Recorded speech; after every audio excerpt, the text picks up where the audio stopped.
Welcome students, welcome once again to the web classes. आज मैं आप लोगों के लिए लाया हूँ यूनिट टेस्ट 3 स्टैंडर्ड 11 का सॉल्यूशन, है ना। आप लोगों के पास 1 घंटा है इसको सॉल्व करने का और 25 मार्क्स का ये पेपर है। टोटल 3 सेक्शन हैं और 1 से लेकर 21 तक के क्वेश्चन आंसर्स होंगे। आपको जो है सारे ही सॉल्व करने हैं। तो बिना टाइम वेस्ट किए सीधा ही हम जाते हैं सेक्शन ए पर, है ना। सेक्शन ए जैसा कि दिया हुआ है, सबसे पहले क्या है, एक पैसेज है जिसको आपको रीड करना है। ये पैसेज उठाया गया है यूनिट नंबर 6 में से, द ब्राउनिंग वर्जन, है ना। सबसे पहला क्वेश्चन क्या है, क्रॉक इजंट अ सैडिस्ट मीन्स, इसका मतलब क्या होता है। देखो, यहाँ पर आपको ये रीड करना है। मैंने तो ऑलरेडी रीड कर लिया है और मैं आपको जो है डायरेक्टली इसके क्वेश्चन आंसर्स की ओर ले जा रहा हूँ, है ना। सो क्रॉक इजंट अ सैडिस्ट, इसका मतलब क्या हुआ। सैडिस्ट का मतलब वो होता है कि वो व्यक्ति जो दूसरों को तकलीफ पहुंचाकर जो है खुद खुश होता हो, है ना। लेकिन क्रॉक ऐसा नहीं है। मतलब क्रॉक जो है कैसा नहीं है, पढ़ते हैं ऑप्शन ए में क्या लिखा हो, derives pleasure from inflicting pain और ह्यूमिलेशन ह्यूमिलेशन ऑन अदर्स, है ना। कि क्रॉक जो है एक ऐसा व्यक्ति नहीं है जो दूसरों को दुख पहुंचाकर या दूसरों को हानि पहुंचाकर जो खुद खुश होता हो। तो ये ऑप्शन तो सही है। तो पहले का आंसर क्या हो जाएगा, ऑप्शन ए। सेकंड क्या है, Crock seems to be blank person. Crock जो है वो कैसा व्यक्ति है। अगर इस पूरे यूनिट को पढ़ा जाए तो क्रॉक एक ऐसे व्यक्ति हैं जो इजीली अपने जो है कहा जा सके फीलिंग्स को एक्सप्रेस नहीं करते हैं, और जो अपनी फीलिंग को एक्सप्रेस ना करता हो उसे हम क्या कहते हैं, इंट्रोवर्ट पर्सन कहते हैं, है ना।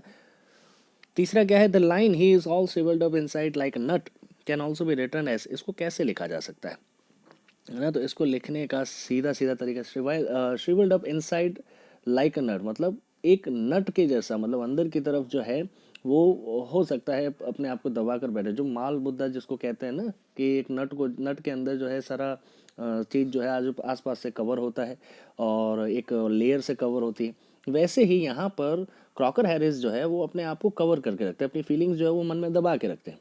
तो इसका सही आंसर क्या होगा, C, he is one who is devoid of any feelings, है ना। वो एक ऐसा व्यक्ति है जिसके मन में कोई फीलिंग नहीं, ना ही गुस्सा है ना ही प्यार है।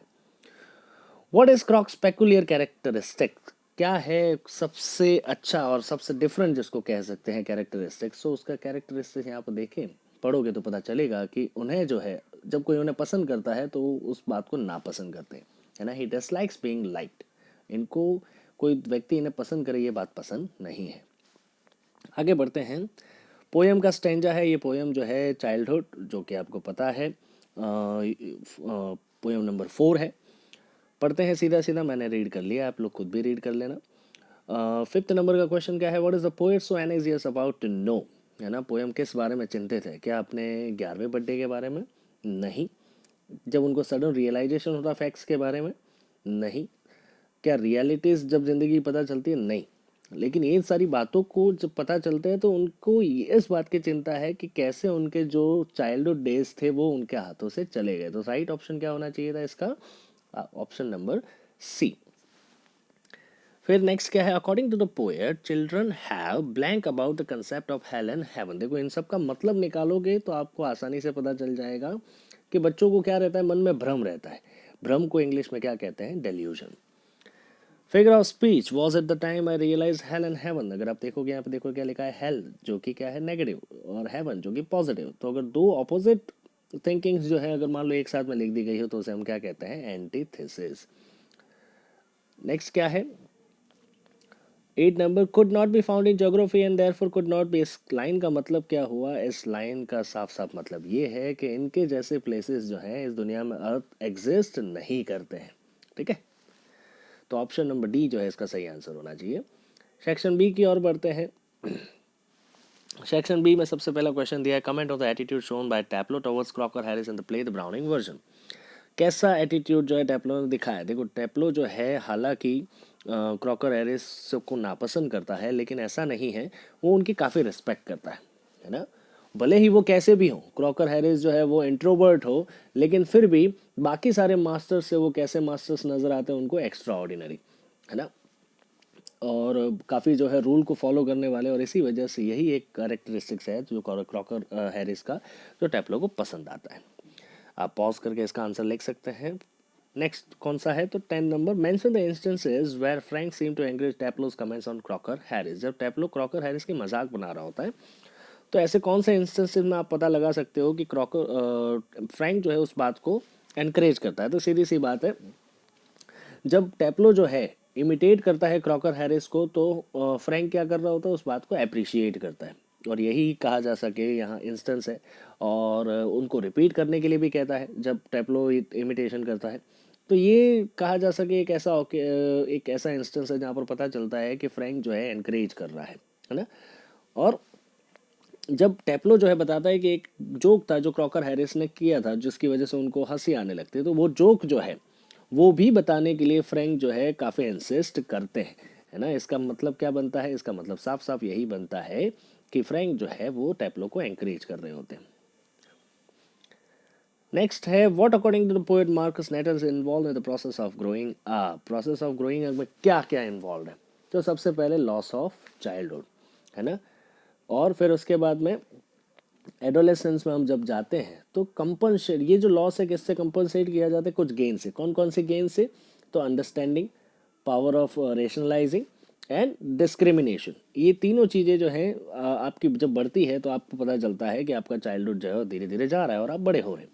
साथ ही साथ आपको ये पता चलता है कि आप इंडिविजुअल हैं और सेल्फ कॉन्फिडेंस भी आपके अंदर बिल्डअप होता है।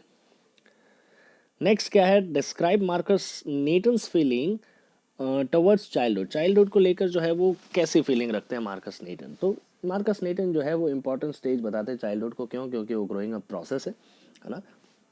और कहा जा सके चाइल्डहुड एक ऐसा पीरियड है जहाँ पर जो है हम अपना भरोसा जो है लोगों के भरोसे के हिसाब से तय करते हैं, है ना। और जो बड़े लोग कहते हैं उसको चुपचाप जो है एक्सेप्ट कर लेते हैं। और यही एक बात है कि जिससे जब वो बड़े होते हैं तो अपने चाइल्डहुड को लेकर वो ना रिग्रेट फील करते हैं, ना ही ऐसा कुछ उन्हें सेंस ऑफ लॉस नजर आता है। सीधा ही सेक्शन सी की ओर बढ़ते हैं। सबसे पहला क्वेश्चन क्या है, रेक्टिफिकेशन ऑफ एरर। अगर आप देखोगे तो ये आपको बुक में भी मिल जाएगा। सेक्शन सी में पहली लाइन में क्या है, देखो यहाँ पर लिखा है कम अलोन। अलोन नहीं बल्कि अलोंग होना चाहिए था, है ना। यहाँ पर जो है कहा जा सके एक प्रिपोजिशन की ज़रूरत है, जबकि यहाँ पर जो है नाउन लगाया गया, है ना।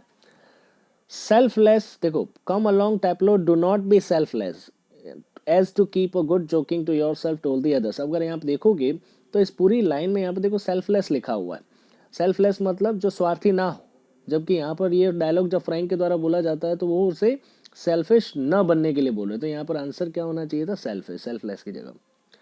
देखो गुड जोकिंग लिखा हुआ है, अब जोकिंग जो है वो वर्ब हो जाएगा, लेकिन यहाँ पर तो हमें क्या चाहिए, एक नाउन चाहिए, है ना। तो यहाँ पर जोकिंग की जगह क्या हो जाएगा, जोक। टोल्ड दी अदर्स, अगर पूरा पैराग्राफ देखोगे तो प्रेजेंट टेंस में, यहाँ पर टोल्ड लिखा है तो सीधी सी बात है टेल आना चाहिए था यहाँ पर, है ना। आगे बढ़ते हैं, अब हम बात करते हैं सीधे do as directed. Do as directed में सबसे पहला क्या दिया है, मेक इट असर्टिव, असर्टिव बनाना है। Do you think she heard.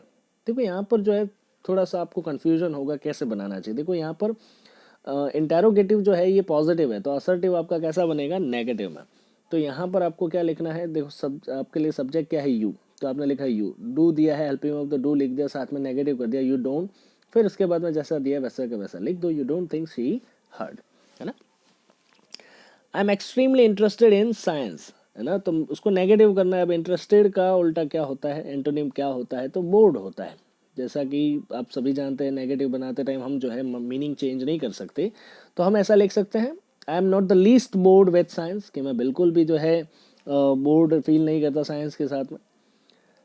Next है आई वॉन्ट मैंशन नेम्स, आपको वॉइस चेंज करना है। देखो यहाँ पर सब्जेक्ट है, हेल्पिंग वर्ब, फिर मेन वर्ब और ये ऑब्जेक्ट है आपका। तो नेम्स को आगे ले लो ऑब्जेक्ट को। अब ये वांट दिया है तो वांट ही रहेगा, फिर बी ऐड हो जाएगा और मेंशन का थर्ड फॉर्म होगा मेंशनड बाय, आई की जगह मी, है ना।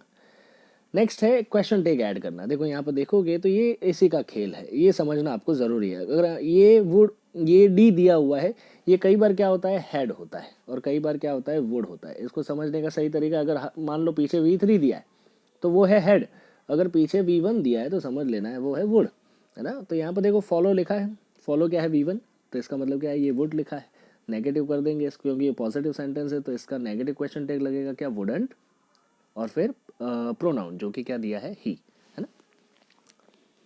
नेक्स्ट क्या है, पॉजिटिव डिग्री में चेंज करना। देखो यहाँ पर लिखा science is a good deal more exciting than this play.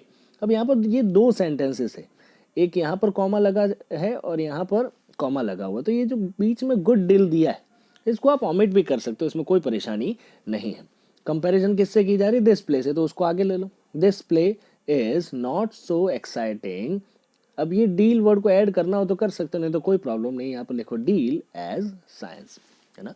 So I hope आपको समझ में आया होगा। मिलते हैं नए नेक्स्ट सेशन में इससे भी कुछ मज़ेदार चीज़ों के साथ में। Till then stay safe, stay home, thank you.